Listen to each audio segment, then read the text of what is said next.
Bonjour à tous et bienvenue sur la chaîne de Papier et de Rêve. Je suis Ursula et aujourd'hui je vais peindre avec vous une glycine. Alors oui, c'est pas du tout la première fois que je peins une glycine, je pense que c'est la 4e fois sur cette chaîne que je me lance sur ce sujet. Et c'est tout simplement parce que j'aime beaucoup cette plante. J'aime beaucoup ces fleurs qui descendent comme des petites cascades violettes. Et du coup, j'avais envie de les repeindre, de m'essayer en tout cas à faire quelque chose d'un petit peu différent, de faire une autre version encore et donc c'est ce que je vais faire avec vous aujourd'hui. Alors je commence par placer quelques touches de vert sur mon papier, juste parce qu'il y a quelques feuilles qui sont dans mon image de référence et je voulais donc qu'elles soient bien présentes, pour venir contraster les fleurs de glycine. Donc cette fois-ci pour mon vert, j'ai utilisé du bleu d'Indentrène et de la laque jaune, donc un vert qui est peut-être un tout petit peu plus, acide que d'habitude, quand j'utilise de l'indigo par exemple, mais ça reste, un vert très tendre que je peux modifier facilement, le faire plus froid ou plus jaune selon mes souhaits. Alors pour mon image de référence, ce sont bien sûr, une glycine violette, relativement simple. La petite chose qui, change, c'est qu'il y a un mur derrière cette glycine et donc des couleurs un peu plus chaudes, des couleurs qui vont venir un peu contraster avec la couleur violette de la glycine. En tout cas, c'est mon objectif, de rendre, de la vie dans cette glycine en créant un contraste de couleurs. Donc si je prends par exemple la couleur opposée au violet, ce sera une couleur, orangée. C'est ce que je vais essayer de faire en ajoutant donc ce muret sous la glycine pour trouver une certaine dynamique. Alors j'ajoute un tout petit peu de bleu de manganèse aussi entre les feuilles pour signifier le ciel. Alors ce bleu de manganèse paraît un petit peu fluo, à l'écran, mais je vous assure qu'il est un tout petit peu plus naturel en vrai. Et en tout cas, il ajoute un petit peu d'acidité aussi, dans mon image et ça donne juste cette petite idée qu'il y a du ciel derrière, sans en faire trop. Et maintenant qu'une grosse majorité du cadre est posée, il est temps d'ajouter les glycines en elles-mêmes. Alors pour la couleur des glycines, j'ai décidé, d'utiliser donc le bleu d'Indentrène vu que c'est le bleu que j'ai utilisé pour faire, le vert. Je préfère garder un petit peu toujours, les mêmes couleurs dans une aquarelle pour que ce soit un petit peu plus uniforme en fait. Et je vais ajouter un petit peu de laque de Garance rose et je vais éteindre aussi ce violet créé, parce que le bleu d'Indentrène et la laque de Garance rose peuvent créer un violet très flashy, très puissant, mais je l'éteins un petit peu avec une pointe de laque jaune pour avoir quelque chose d'un tout petit peu plus grisé. Alors je sais que c'est pas forcément ce qu'on a, tendance à faire puisque, généralement quand on peint une fleur, on a envie d'une couleur très colorée, très vive, mais j'ai préféré commencer avec cette couleur un petit peu grisée parce que, les glycines sont un tout petit peu dans l'ombre et il est toujours plus facile en fait de rajouter des couleurs un peu plus vite par-dessus, j'avais envie d'avoir cette teinte un petit peu neutre pour justement aussi faire ressortir le côté un petit peu plus vif, à d'autres endroits. Et si vous regardez bien ma façon de poser mon pinceau lorsque j'applique cette couleur, j'essaye de varier l'angle de mon pinceau assez régulièrement, parce que même si j'utilise un pinceau, plat et assez large, j'ai envie d'avoir une première idée, de la forme de ces fleurs de glycine et donc j'utilise ce pinceau en le tournant légèrement à chaque fois que je vais appliquer une touche pour avoir vraiment des formes différentes qui vont, être assez naturelles tout de même puisque, il y a des fusions qui vont se créer parce que certaines zones du papier sont humides, et juste en fait en posant ce pinceau d'une manière, un peu différente, on va obtenir des formes qui vont être intéressantes et que je vais pouvoir aussi utiliser par la suite. Et cette, utilisation du pinceau, on peut voir une différence assez flagrante lorsque, j'applique ma couleur pour le muret derrière la glycine. Parce que cette fois-ci, je vais essayer d'avoir les traits les plus droits possibles, soit horizontaux, soit verticaux, pour bien indiquer, que c'est une structure beaucoup plus solide, beaucoup plus ferme que, les fleurs de glycine qui sont une structure, plus naturelle. Et d'ailleurs, pour ce mur, j'utilise en grande majorité de l'ocre jaune et de la couleur lavande. Donc, j'utilise le lavande dans l'ocre jaune pour juste l'éteindre un petit peu et lui donner un côté un tout petit peu plus grisé. Mais j'ajoute aussi un tout petit peu de rouge oxyde transparent pour avoir cette couleur un peu plus rouge, un peu plus orangée, qui va venir contraster, relativement délicatement tout de même, avec le violet des glycines.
Alors j'ai ajouté un petit peu plus de texture dans le muret en ajoutant des touches, de lavande par-ci par-là.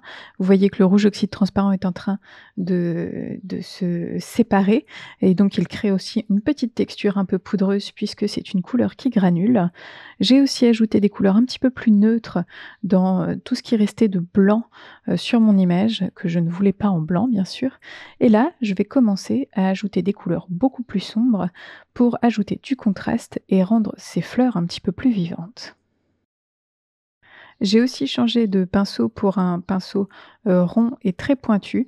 Ça va me permettre d'avoir un tout petit peu plus de précision si je le souhaite et d'obtenir aussi des formes un peu différentes du pinceau, plat, qui fait quand même des formes assez, rectangulaires.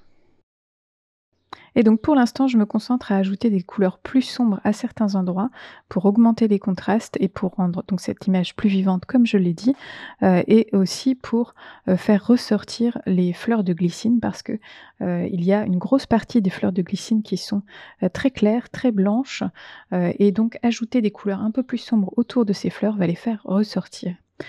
Dans le vert, j'utilise souvent, le bleu dinde d'Antraine et le jaune de nickel azo pour avoir une couleur un peu plus sombre. J'utilise bien sûr plus de pigments et moins d'eau sur mon pinceau, mais je n'hésite pas non plus à ajouter un petit peu de rouge oxyde transparent parfois pour avoir une couleur un tout petit peu plus kaki, un petit peu plus éteinte, qui va donc, changer un petit peu, et apporter quelque chose de nouveau, dans ces teintes de vert. Donc on va avoir des verts plus jaunes, des verts plus froids et des verts, aussi un petit peu plus éteints et des verts plus lumineux. J'aime beaucoup, mélanger en fait tous ces verts pour rendre la végétation beaucoup plus intéressante. Je vais continuer donc à ajouter, un petit peu toutes ces couleurs, un peu plus sombres ou un peu plus vives pour juste équilibrer cette 1re couche et une fois que je serai satisfaite, je vais laisser cette couche sécher complètement et on se retrouve pour la 2e couche.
fois ma première couche totalement sèche, il est temps d'attaquer, cette deuxième couche et pour ça, j'ai envie, d'ajouter un petit peu plus de détails tout de suite dans les glycines et aussi des couleurs un petit peu plus vives, parce que comme vous le voyez, mon image c'est, très affadie avec le séchage, mais c'est totalement normal et totalement attendu. Mais là, j'ai vraiment envie, donc d'ajouter un petit peu plus de ce mélange de bleu dinde d'entraîne et de lac de Garance rose. J'évite un petit peu de mettre du jaune cette fois-ci parce que je veux des couleurs un petit peu plus vives et je fais un tout petit peu plus attention aussi à mes marques de pinceau pour avoir quelque chose qui ressemble un petit peu plus aux fleurs de glycine, même si ça reste relativement abstrait, puisqu'on est un petit peu dans l'expression plutôt que, dans le rendu, réel des choses et petit à petit, vous allez voir ces fleurs prendre vie. Donc dans cette étape, je fais beaucoup plus attention aux marques que je crée avec mon pinceau et vous voyez que je tiens mon pinceau un petit peu plus bas que d'habitude pour avoir un tout petit peu plus, de contrôle sur les marques que je vais avoir et petit à petit, je crée donc cette texture de fleurs de glycine. Bien sûr, ce n'est que le début de cette, 2e couche. Je vais encore rajouter, des un peu plus de détails en fait par la suite. Mais en tout cas, j'essaye de vraiment trouver, cette forme si particulière, des fleurs de glycine. J'essaye de leur donner beaucoup de rondeur, de trouver un petit peu toutes les petites lignes, qui vont vous faire penser, aux fleurs de glycine et petit à petit, donc elles apparaissent sous vos yeux. Et pour cette étape, je travaille peut-être un petit peu différemment de d'habitude. Vous savez que j'aime souvent poser de la couleur et ensuite venir flouter, pour ajouter, un peu plus de fluidité, en fait, dans mon image. Mais ici, je ne viens pas forcément flouter ce que je suis en train de faire, parce que j'ai envie d'avoir un tout petit peu plus, de contours bien nets, de formes bien nettes, pour qu'on ait, cette texture, qui soit relativement présente et qu'elle apparaisse vraiment, sur le papier. Ma première couche est déjà très floue, donc j'ai vraiment besoin d'avoir un tout petit peu plus de netteté, pour que vous puissiez comprendre correctement, ces fleurs de glycine.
Et de la même façon que j'ai travaillé ces fleurs de glycine avec des contours beaucoup plus nets, je vais aussi travailler le feuillage pour l'instant avec des contours plus nets. Alors je fais très attention à bien modifier ma couleur quasiment tout le temps à chaque fois que je vais en récupérer dans ma palette. Parfois il y aura un petit peu plus de lac jaune, parfois il y aura un petit peu plus de bleu dinde d'entraîne et parfois aussi j'ajoute un petit peu de rouge oxyde transparent. Mais j'essaye vraiment d'avoir des couleurs relativement différentes à chaque fois que je vais prendre de la couleur pour avoir un résultat beaucoup plus naturel. Et de cette façon, on a l'impression qu'il y a certaines feuilles qui vont être éclairées par le soleil, d'autres qui sont dans l'ombre et ça donne donc du coup tout de suite un petit peu plus de vie, dans le feuillage, qui est, relativement flou tout de même parce que, l'arrière-plan est assez, important pour l'instant. On ne distingue pas vraiment les feuilles une à une, sauf celles que je viens de peindre dans cette deuxième couche et du coup, on avait aussi besoin un peu de plus de netteté à cet endroit-là pour bien comprendre ce qui se passe. Et maintenant que j'ai ajouté un peu plus de netteté, dans mon image, je vais retoucher à nouveau les contrastes, pour amener des couleurs beaucoup plus sombres à certains endroits, dans les fleurs, dans le feuillage, dans le mur derrière.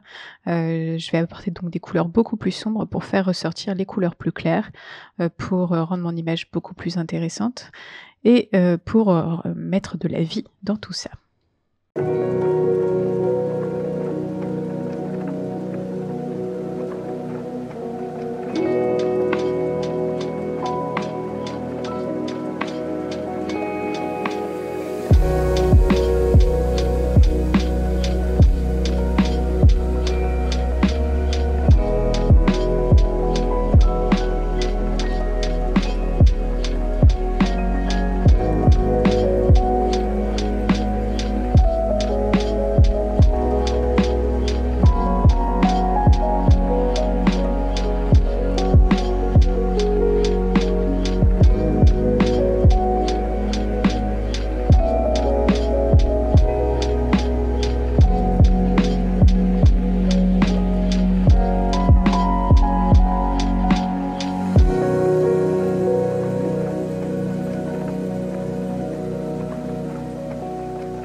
Sur mon image de référence, il y a beaucoup de zones très, très sombres, dans le feuillage, dans l'arrière-plan de ces glycines, et j'ai essayé donc de rendre cet espace plus sombre à certains endroits, avec toujours, un mélange un petit peu étrange de couleurs.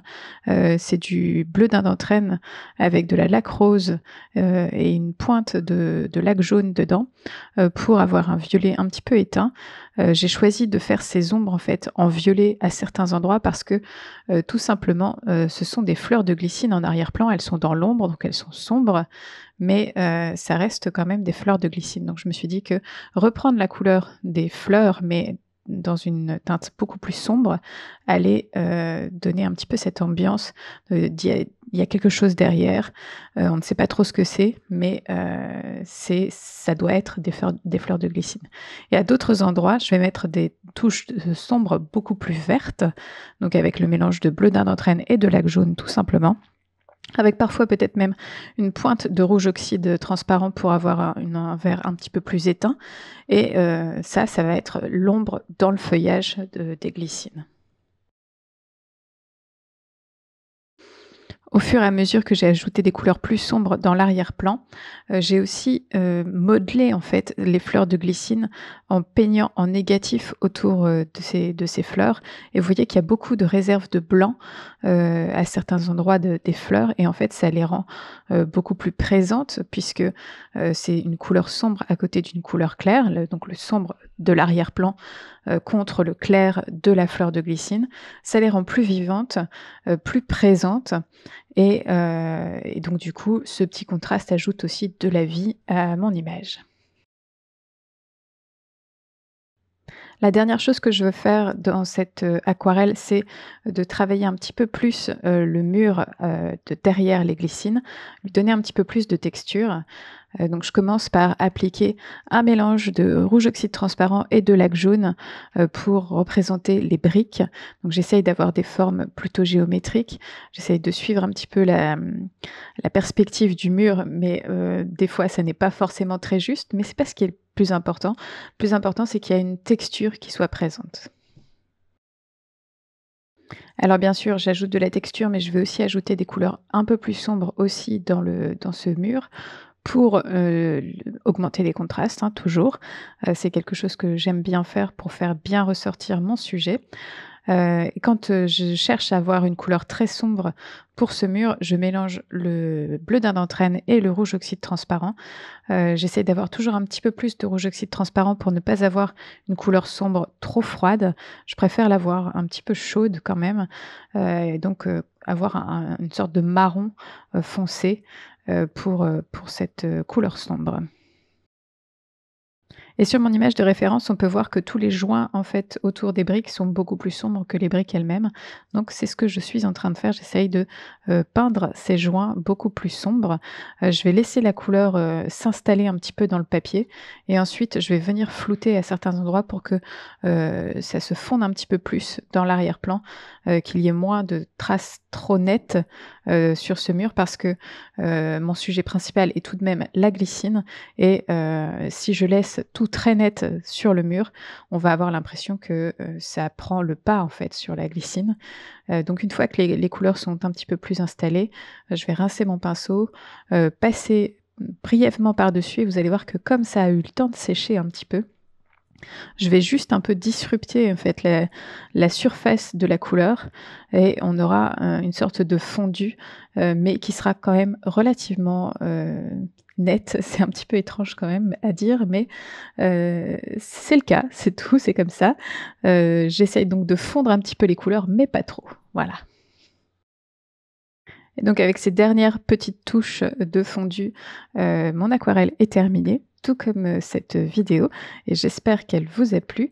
N'hésitez pas à aller jeter un coup d'œil sur le blog pour plus d'informations sur cette image et bien sûr, dites-moi ce que vous en pensez dans les commentaires. À bientôt.